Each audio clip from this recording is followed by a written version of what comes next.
Breaking news. Shamshabad airport కు AICC అగ్రనేత రాహుల్ గాంధీ చేరుకున్నారు. కాంగ్రెస్ అగ్రనేతకు స్వయంగా స్వాగతం పలికారు సీఎం రేవంత్ రెడ్డి. ఇక్కడి నుంచి ఇరువురు నేతలు నేరుగా ఫలక్నామా ప్యాలెస్ కు బయలుదేరారు. కాసేపు అక్కడ విశ్రాంతి తీసుకున్న అనంతరం ఉప్పల్ స్టేడియానికి చేరుకుంటారు. మరోవైపు ఫుట్బాల్ దిగ్గజం మెస్సీ కూడా కాసేపట్లో శంషాబాద్ విమానాశ్రయంకు చేరుకున్నారు. ఈ నేపథ్యంలో శంషాబాద్ విమానాశ్రయంలో భారీ బందోబస్తు ఏర్పాటు చేశారు.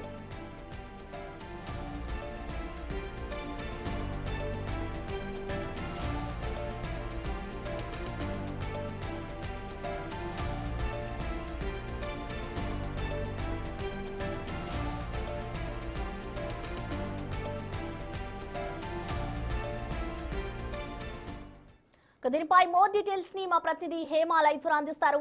హేమ, మనం చూస్తున్నాం ఇటు హైదరాబాద్ కి అయితే రాహుల్ గాంధీ చేరుకున్నారు. మరికొద్ది సేపట్లో మెస్సీ కూడా రాబోతున్నారు కాబట్టి ఎటువంటి ఏర్పాట్లు చేశారు? అప్డేట్స్ ఏ విధంగా ఉన్నాయి హేమ? కాసేపటి క్రితమే శంషాబాద్ ఇంటర్నేషనల్ ఎయిర్పోర్ట్ కి ఏఐసీసీ అగ్రనేత రాహుల్ గాంధీ చేరుకున్నారు. నేరుగా ముఖ్యమంత్రి రేవంత్ రెడ్డి, అదేవిధంగా టీపీసీసీ చీఫ్ మహేష్ కుమార్ గౌడ్, మంత్రి శ్రీధర్ బాబు, పొంగులేటి, కోమటిరెడ్డి వెంకటరెడ్డి, ఇతర కాంగ్రెస్ మంత్రులు, ఎమ్మెల్యేలు, ఎంపీలు, ముఖ్య నేతలంతా కూడా ఏఐసీసీ అగ్రనేత రాహుల్ గాంధీకి ప్రత్యేకంగా స్వాగతం పలికినటువంటి పరిస్థితి. అయితే ఈరోజు రాహుల్ గాంధీ ప్రస్తుతం ఎటువంటి పొలిటికల్ కాకుండా కేవలం ఒక ప్రైవేట్ కార్యక్రమం కోసం ప్రస్తుతం హైదరాబాద్కి చేరుకున్నారు.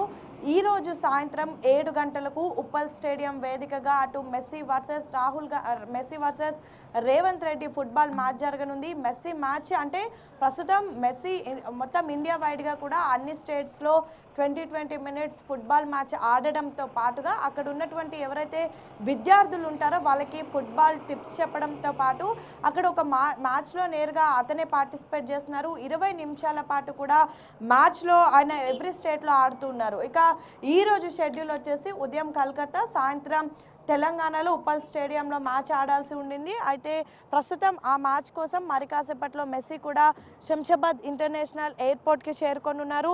సో ఇప్పటికే ఏఐసీసీ అగ్రనేత రాహుల్ గాంధీ కూడా చేరుకున్నారు. అయితే రాహుల్ గాంధీ నేరుగా ప్రస్తుతం శంషాబాద్ ఎయిర్పోర్ట్ నుంచి ఫలక్నామా ప్యాలెస్కి వెళ్ళారు.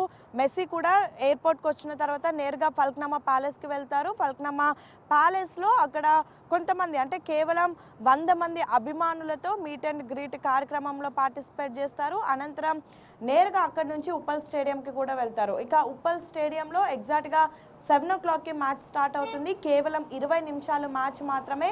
15 నిమిషాలు మెస్సీ అండ్ అతని ఫ్రెండ్స్ ఇతర టీంతో ఆడితే లాస్ట్ 5 నిమిషాలు మాత్రం తెలంగాణ రాష్ట్ర ముఖ్యమంత్రి రేవంత్ రెడ్డితో పాటు 5 నిమిషాలు మ్యాచ్ ఆడతారు. ఆ 5 నిమిషాలు చాలా కీలకంగా ఉండబోతోంది అంటూ కూడా అభిమానులంతా కూడా ఎదురు చూస్తున్నటువంటి పరిస్థితి. ఇప్పటికీ ఈ మ్యాచ్ని తిలకించడానికి పెద్ద ఎత్తున అభిమానులు ఎక్కడైతే యాప్స్ ద్వారా కానివ్వండి, కేవలం ఇప్పటి వరకు యాప్ ద్వారానే టికెట్స్ అనేవి అమ్మారు. స్టేడియం దగ్గర కానివ్వండి, ఇన్ అండ్ అరౌండ్ ఎక్కడ కూడా టికెట్స్ని అమ్మలేదు. సో ఇప్పటికే పెద్ద ఎత్తున టికెట్స్ కూడా కొనుక్కున్నారు. సో వాళ్ళంతా కూడా చాలా ఈగర్గా ఎదురు చూస్తూ ఉన్నారు. అండ్ మ్యాచ్ అయిపోయిన అనంతరం అక్కడికి వచ్చినటువంటి విద్యార్థులకు మెస్సీ టిప్స్ చెప్తారు. అనంతరం ఎవరైతే జరిగినటువంటి మ్యాచ్లో విజేతగా నిలుస్తారో వాళ్ళకి ఆ ట్రాఫీ అందించి నేరుగా అక్కడ నుంచి మరొకసారి ఫలక్నామా ప్యాలెస్కి వెళ్తారు. ఈరోజు నైట్ ఫలక్నామా ప్యాలెస్లోనే స్టే చేసి రేపు ఉదయం సేమ్ ఇదే శంషాబాద్ ఇంటర్నేషనల్ ఎయిర్పోర్ట్ నుంచి తిరుగు ప్రయాణం చేస్తారు. అండ్ సేమ్ టైం ఏఐసీసీ అగ్రనేత రాహుల్ గాంధీ కూడా మ్యాచ్ తిలకించిన ప్రస్తుతం ఫలక్నామా ప్యాలెస్కి వెళ్ళి నేరుగా అక్కడ మెస్సీని కలిసి కాసేపు మాట్లాడతారు. అనంతరం రాష్ట్రంకి సంబంధించినటువంటి కొంతమంది ముఖ్య నేతలతో కలుస్తారు. అనంతరం మ్యాచ్ తిలకించి నేరుగా ఇక్కడ నుంచి రాత్రి 9:30 ఫ్లైట్కి ఢిల్లీ చేరుకుంటారు. రేపు ఓట్ చోరీ పైన జరిగేటటువంటి ఏదైతే నిరసన కార్యక్రమం ఉందో అందులో కూడా పార్టిసిపేట్ చేస్తారు. ఆ కార్యక్రమానికి మొత్తం అన్ని రాష్ట్రాల నుంచి కాంగ్రెస్ ముఖ్య నేతలతో పాటు తెలంగాణ ముఖ్యమంత్రి అండ్ మంత్రులు, పిసిసి చీఫ్, ఇతర ముఖ్య నేతలంతా కూడా పార్టిసిపేట్ చేస్తారు. ఇక ఈరోజు హైదరాబాద్లో జరుగుతున్నటువంటి మ్యాచ్కి సంబంధించి పెద్ద ఎత్తున ట్రై కమిషనరేట్ పోలీసులు కూడా భారీ బందోబస్తుని ఏర్పాటు చేశారు. ఎందుకంటే 3 కూడా డిఫరెంట్ కమిషనరేట్కి వస్తాయి. ప్రస్తుతం ఇద్దరు వచ్చినటువంటి ఎవరైతే జెడ్ ప్లస్ సెక్యూరిటీ ఉన్నటువంటి ఇద్దరు కూడా ఇక్కడికే వచ్చారు. కాసేపటి క్రితం శంషాబాద్ ఎయిర్పోర్ట్ అనేది సైబరాబాద్ కమిషనరేట్ పరిధిలో ఉంటుంది, ఫల్క్నామా ప్యాలెస్ హైదరాబాద్ కమిషనరేట్ పరిధిలో ఉంటుంది, and Uppal stadium Rachakonda commissionerate పరిధిలో ఉంటుంది. కాబట్టి 3 కమిషనరేట్ సిపిలు కూడా ఇప్పటికే ఆయా ప్రాంతాలకు చేరుకొని పూర్తిగా బందోబస్తుని పర్యవేక్షిస్తున్నారు. అండ్ సేమ్ టైం డీజీపీ కూడా కాసేపటి క్రితం ఉప్పల్ స్టేడియంకి వెళ్ళి అక్కడ పూర్తిగా ఏర్పాట్లను మరొకసారి పరిశీలించినటువంటి పరిస్థితి. ఇప్పటికే అధికారులంతా కూడా ఆల్రెడీ పూర్తిగా ఏర్పాట్లు చేసినప్పటికీ కూడా ఈరోజు ఉదయం ఏదైతే కలకత్తాలో జరిగినటువంటి ఇన్సిడెంట్ ఉందో అక్కడ కేవలం రోప్ పార్టీ లేకపోవడం, అక్కడ భద్రత ప్రాపర్గా లేకపోవడం, ఒక్కసారిగా అభిమానులంతా స్టేడియంలోకి చొచ్చుకొచ్చారు. సో వెంటనే అక్కడ నుంచి మెస్సీ వెనుదిరిగారు.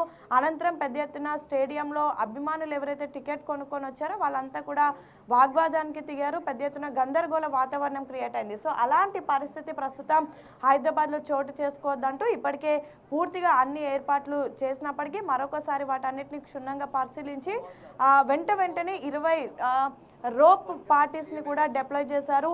ఇక ప్రస్తుతం మనం ఏదైతే శంషాబాద్ విఐపి ఎంట్రన్స్ దగ్గర ఉన్నామో ఇక్కడికి మరి కాసేపట్లో మెస్సీ ఇక్కడి నుంచే రానున్నారు. సో ఎవరిని కూడా లోపలికి అనుమతి ఇవ్వడం లేదు. అభిమానులు ఎవరు వచ్చినా సరే వాళ్ళందరినీ కూడా పూర్తిగా దూరం నుంచే పంపించేస్తున్నటువంటి పరిస్థితి. సో ఎటువంటి మాస్ గ్యాదరింగ్స్ కానివ్వండి, ఎటువంటి ఇబ్బందులు కూడా జరగకుండా కూడా చూసుకుంటూ ఉన్నారు. సో ప్రస్తుతం మనం చూడొచ్చు శంషాబాద్ ఎయిర్పోర్ట్ దగ్గర పూర్తిగా ఎప్పుడు లేని భద్రత కూడా ఈసారి ఏర్పాటు చేశారు. 2 విఐపీలు రావడం, దట్టు జెడ్ ప్లస్ సెక్యూరిటీ ఉన్నటువంటి 2 విఐపీలు రావడం. సో ప్రస్తుతం వాళ్ళ కోసం పూర్తిగా ఏదైతే శంషాబాద్ ఎయిర్పోర్ట్ మొత్తం కూడా పోలీసుల బందోబస్తు నడుమ ఎటువంటి ఇబ్బందులు జరగకుండా కూడా పూర్తిగా ఏర్పాట్లు చేశారు. ఇక ఫల్క్నామా ప్యాలెస్ దగ్గర కూడా సేమ్ పరిస్థితి మనకి కనిపిస్తూ ఉంది. ఫల్క్నామా ప్యాలెస్ దగ్గర కూడా ఇంతే పెద్ద ఎత్తున బందోబస్తుని ఏర్పాటు చేశారు. సేమ్ టైం ఉప్పల్ స్టేడియం దగ్గర కూడా బందోబస్తుని ఏర్పాటు చేశారు. మొత్తానికైతే హైదరాబాద్, తెలంగాణ చాలా కీలకమైనటువంటి ఘట్టాలకు, చాలా చెప్పుకోదగ్గట్టు చరిత్రలో గుర్తుండిపోయేటటువంటి ప్రోగ్రామ్స్ ఏవైతే ఉంటాయో అవన్నీ కూడా రీసెంట్ డేస్లో బ్యాక్ టు బ్యాక్ హైదరాబాద్లో జరుగుతుంది.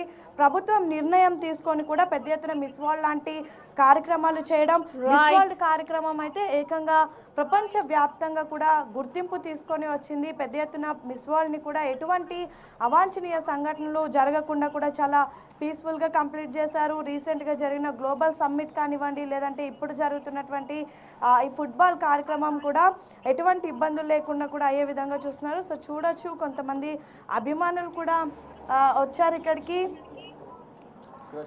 వాళ్ళు కూడా డిఫరెంట్ ప్లేసెస్ నుంచి కూడా వస్తూ ఉన్నారు. కానీ పోలీసులు మాత్రం ఎవరిని అనుమతి ఇవ్వడం లేదు.